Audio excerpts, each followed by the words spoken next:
90% MPSC एस्पिरंट्स PYQ अशा पद्धतीने सोडवतात आणि तीच त्यांची सर्वात मोठी चूक आहे. आता बहुतेक विद्यार्थी काय करतात, 21,000 मधून प्रश्न बघतात, त्याचं खाली उत्तर दिलेलं असते, ते टिक करतात आणि पुढच्या प्रश्नाकडे जातात. तुम्ही पण हीच चूक करताय का? तर मग पीवायक्यूचं अनालिसिस कसं करायचं? हा ग्रुप बी 2025चा पेपर आहे. यामध्ये पॉलिटीचा प्रश्न आहे. त्याचं अनालिसिस कसं करायचं हे मी सांगणार आहे. फक्त ही मेथड वापरा.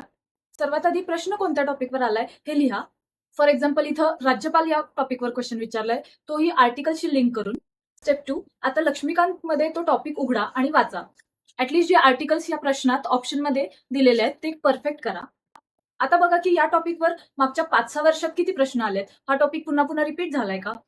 राज्यपाल हा एमपीएससीचा सर्वात फेवरेट टॉपिक आहे. फक्त क्वेश्चन बघून त्याचा आन्सर पाठ करण्यापेक्षा आता शेवटच्या स्टेपमध्ये स्वतःला विचारा की एमपीएससी अजून कोणत्या अँगलने हा प्रश्न विचारू शकते, याच्या आजूबाजूचा कोणता टॉपिक आपण करू शकतो, राज्यपालाला लिंक करून कोणत्या गोष्टी आपण कव्हर करू शकतो हे बघा.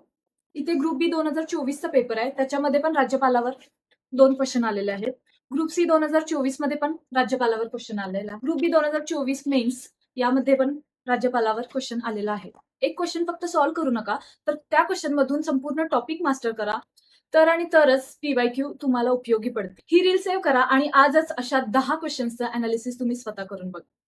पुढच्या व्हिडिओमध्ये असाच दुसरा सब्जेक्ट मी अनालाइज करून दाखवणार आहे. तुम्हाला कोणता सब्जेक्ट हवा आहे मला कमेंटमध्ये सांगा. थँक्यू.